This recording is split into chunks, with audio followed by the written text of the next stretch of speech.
Good morning everybody. Success point Deoband में आपका फिर से स्वागत है। आज का हमारा टॉपिक होगा भारतीय संविधान और इसमें पंचायती राज व्यवस्था या स्थानीय स्वशासन।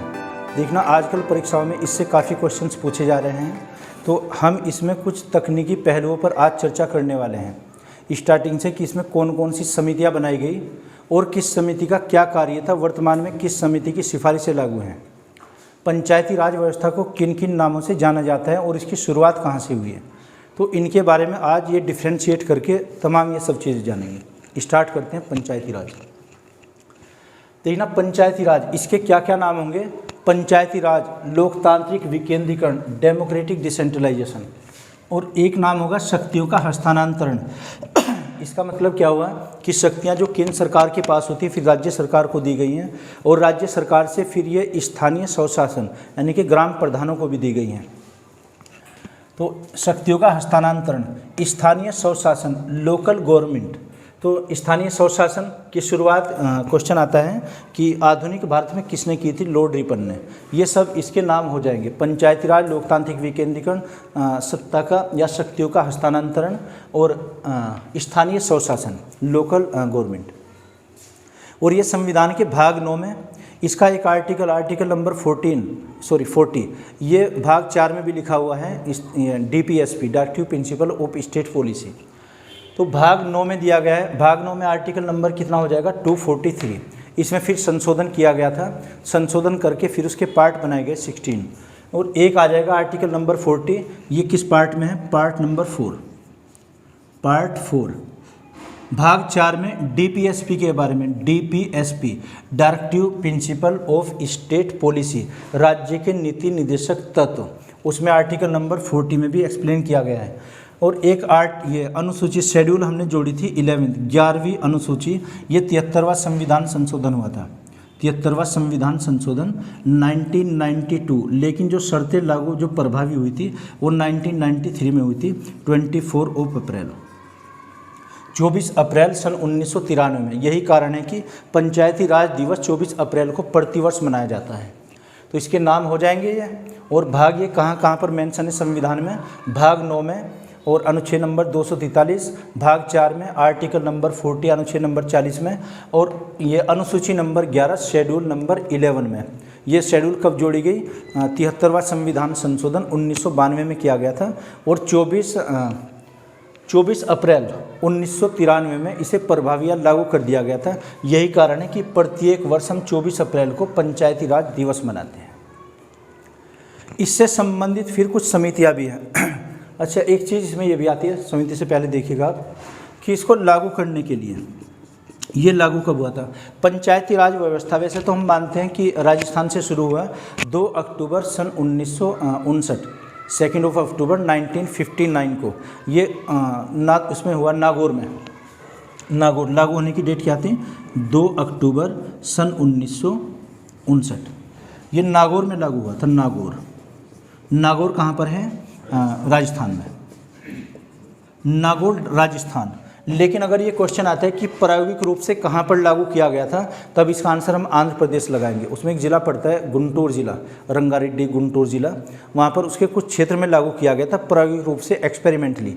अगर क्वेश्चन आता है कि प्रायोगिक रूप से पंचायती राज व्यवस्था कहाँ पर लागू की गई थी, तो उसका आंसर रहेगा आंध्र प्रदेश। और अगर ये कि संपूर्ण भारत में जो लागू की गई थी, जो एक घोषणा की गई थी सामान्य रूप से, वो राजस्थान में की गई थी। 2 अक्टूबर 1959 को नागौर जिला राजस्थान में की गई थी।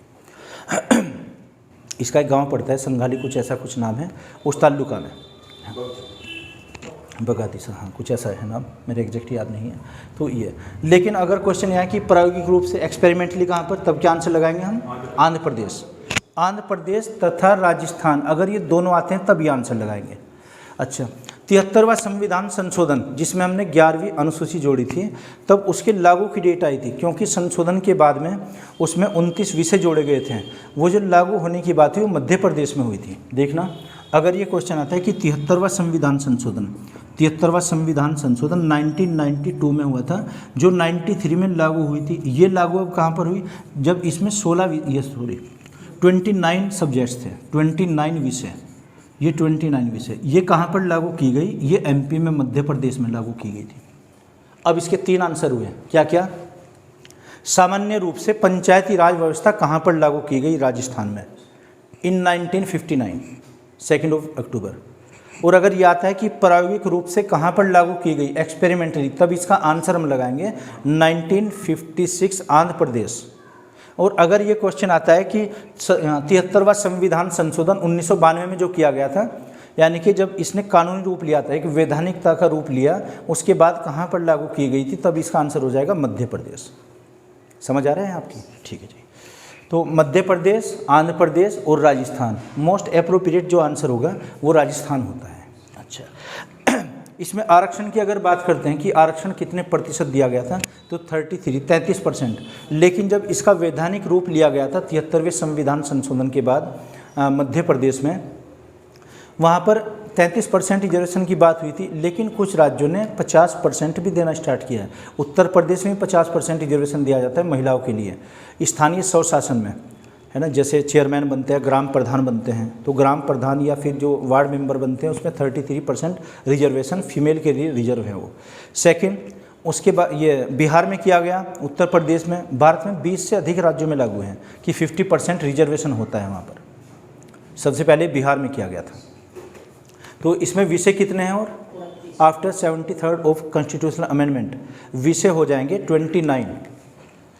इसमें अगर विषय की बात करते हैं, पंचायती राज के विषय कितने हैं, ये हो जाएंगे 29 किसमें? 11वीं अनुसूची में है, तो 11वीं शेड्यूल अनुसूची, 11वीं अनुसूची में कितने?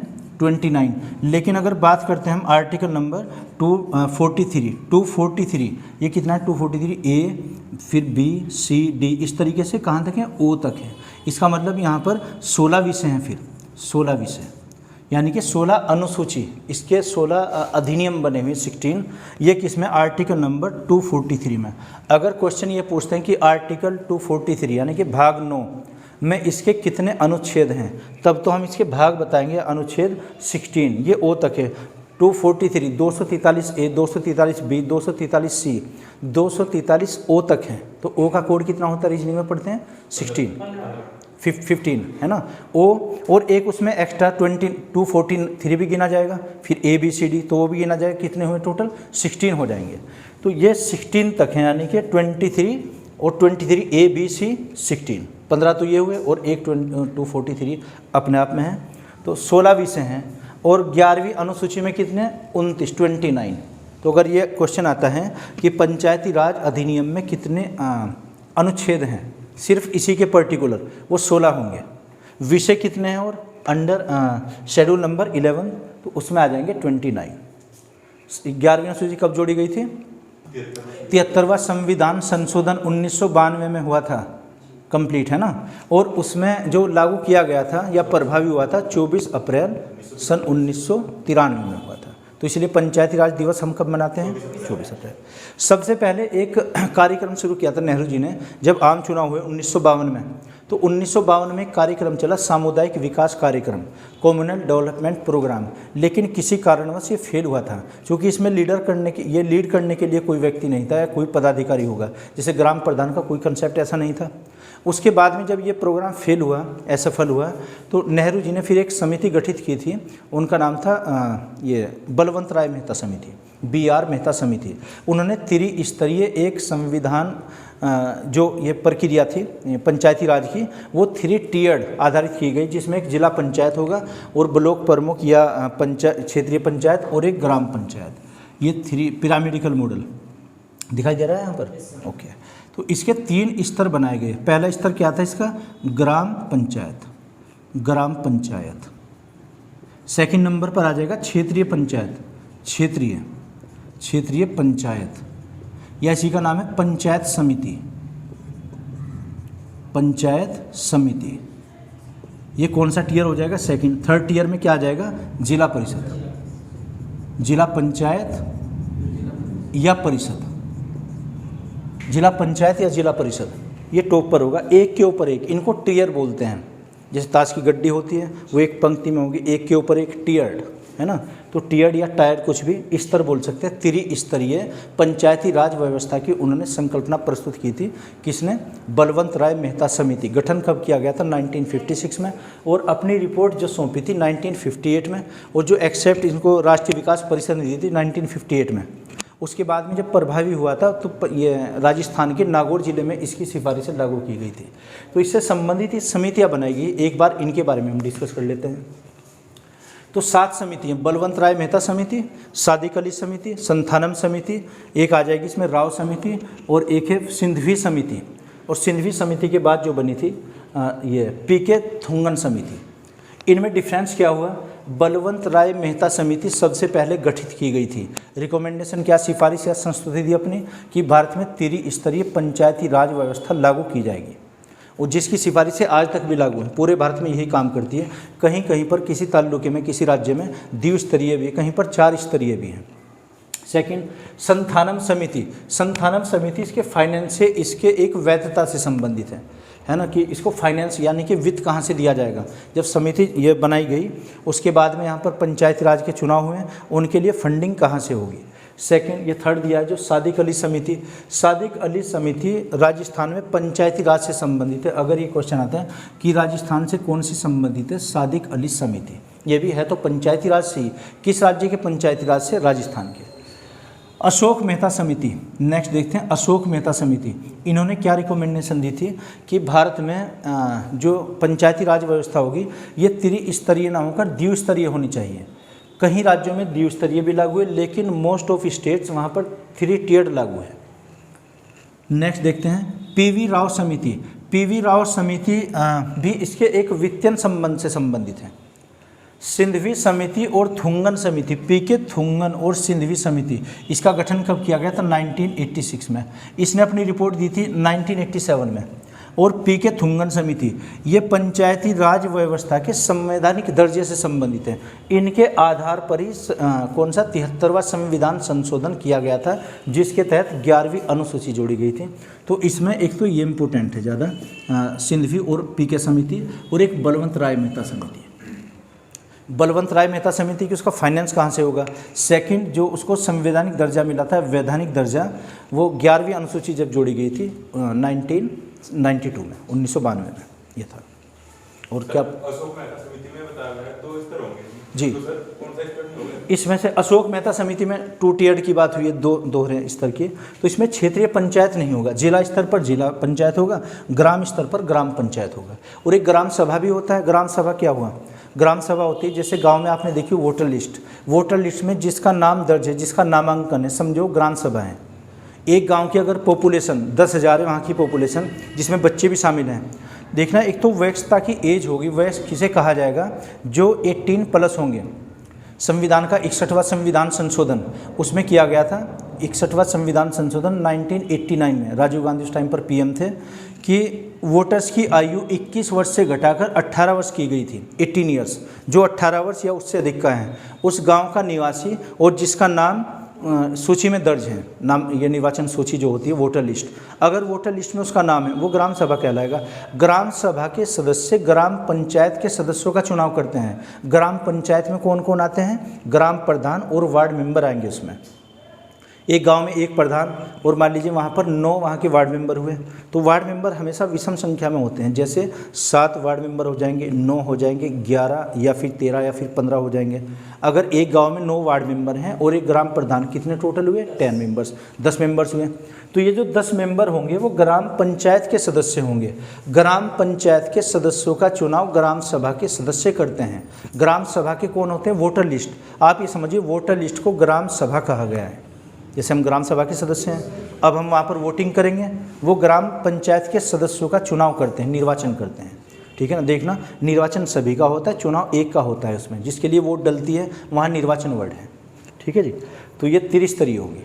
तो इसमें अगर समिति देखें, बलवंत राय मेहता, अशोक मेहता और सिंधवी समिति, सिंध है ना, जब पंजाब सिंध गुजरात में, तो सिंघवी भी कोई पढ़ते हैं, इसे सिंधवी होता है नाम से। ये तो समिति से 7 समिति संबंधित है। सिविल सर्विस में क्वेश्चन आया, निम्नलिखित में से कौन सी समिति का संबंध पंचायती राज व्यवस्था से नहीं? तो ये पंचायती राज व्यवस्था से इन 7 का संबंध है। अनुसूची नंबर 11 में कितने विषय हैं? 29। और आर्टिकल नंबर 246 में 243 जो भाग 9 में है उसमें कितने अनुच्छेद हैं पंचायती राज से संबंधित? जो सब आर्टिकल 16। ये कब जोड़ा गया था? 73वां संविधान संशोधन 2 जगह हमें हुआ था अमेंडमेंट। उसमें एक तो 11वीं अनुसूची जोड़ी गई और आर्टिकल नंबर 243 के ये एक्ट जोड़े गए थे, सब आर्टिकल जोड़े गए थे, उसके भाग जोड़े गए थे। 243A, 243B, 243C ये कब जोड़े गए? 73वां संविधान संशोधन 1992 में। प्रभावी कब हुआ है? 1993 में। डेट क्या थी? 24 अप्रैल, है ना, 24 अप्रैल को। इसीलिए हम क्या मनाते हैं? पंचायती राज दिवस। तो ये था, एक बार वो देखिएगा। ये तो उसके नाम हो जाएंगे सब, क्या? पंचायती राज, लोकतांत्रिक विकेंद्रीकरण, या फिर इसमें स्थानीय स्वशासन, शक्तियों का हस्तांतरण, या इसमें डेमोक्रेटिक डिसेंट्रलाइजेशन। प्राचीन इतिहास में अगर देखते हैं तो सबसे पहले चोल वंश दक्षिणी भारत में वो पढ़ेंगे ना इतिहास में, ये त्रिपक्षीय एक त्रिपक्षीय युद्ध हुआ था, चोल, चेर और पांड्य, ये उसमें थे दक्षिणी भारत में। तो चोल जो वंश था उसमें सबसे पहले पंचायती राज विकेंद्रीकरण की बात हुई थी, शक्तियों का विकेंद्रीकरण, यानी कि ट्रांसफर हो जाएंगी एक निचले स्तर पर भी। सबसे निचला स्तर क्या आ जाएगा? ग्राम।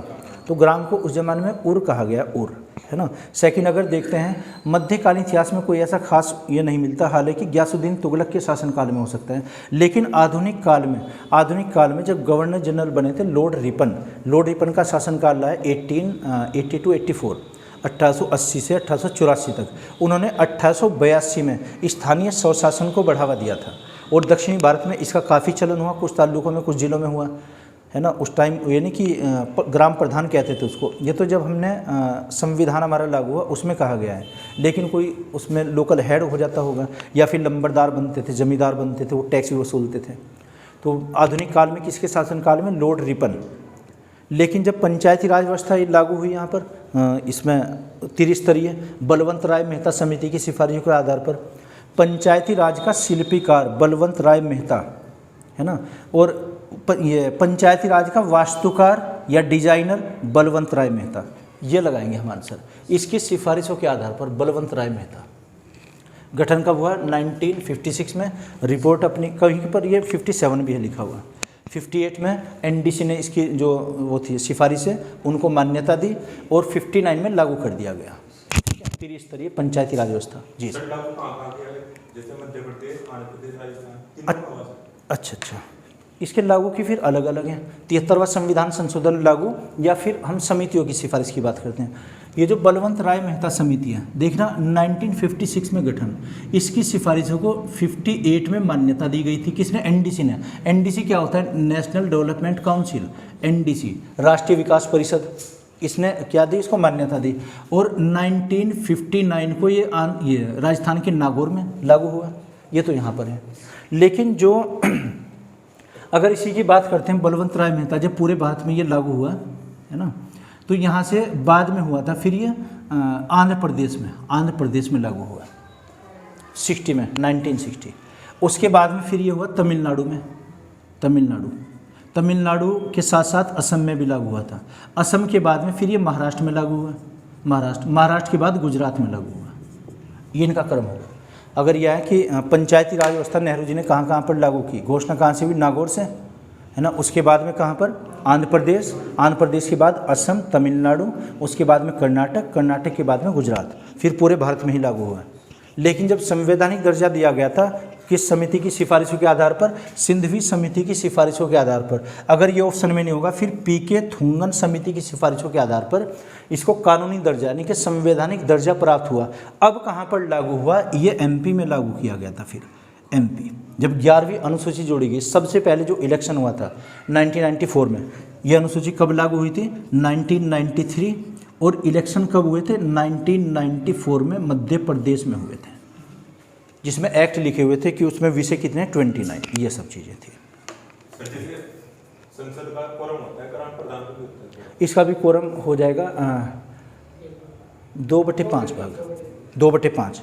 अगर उसमें 15 मेंबर हैं तो कितना हुआ? 2/5, 5 या 15 3 6 मेंबर आने अनिवार्य है। वैसे कोरम का मतलब 10% होता है, जो आर्टिकल नंबर 100 में हम पढ़ेंगे, अनुच्छेद नंबर 100 में आर्टिकल। कोरम को गणपूर्ति भी बोलते हैं कि कम से कम सदस्यों की संख्या कितनी होनी चाहिए। लोकसभा का जैसे कोरम होगा संसद के अंदर, वहाँ पर minimum at least number of parliamentarians वो 10% होने चाहिए। It means 1/10 part of the total strength ये होना चाहिए। और कुछ इसमें पूछना हो तो बताइए आप, हो जाएगा। तो कंप्लीट है टॉपिक। इस पर अभी एक और दूसरी वीडियो बनेगी। ये तो आज स्पेशली हमने किसके लिए बनाई है, जो समितियां होती हैं। तो एक क्वेश्चन आया हुआ था सिविल सर्विस में, पूछा गया स्टेट सिविल सर्विस में निम्नलिखित में से कौन सी समिति पंचायती राज व्यवस्था से संबंधित नहीं है। एक क्वेश्चन ये है कि समितियों का इनका क्रम बताइए लगाने का, है ना। कभी इसका वर्ष बहुत पूछते, बलवंत राय मेहता का और सिंघवी समिति का वर्ष क्या था। एक क्वेश्चन ये है कि किस समिति की सिफारिशों के आधार पर इसको कानूनी दर्जा प्राप्त हुआ है। तो किस में आ जाएगा, वो सिंघवी समिति। ठीक है जी, ये सब था। तो ये है, तो ये मैं आशा करता हूँ आपकी समझ आया होगा। अगर नहीं तो कमेंट बॉक्स में आप लिख कर बताइएगा। Okay, thank you.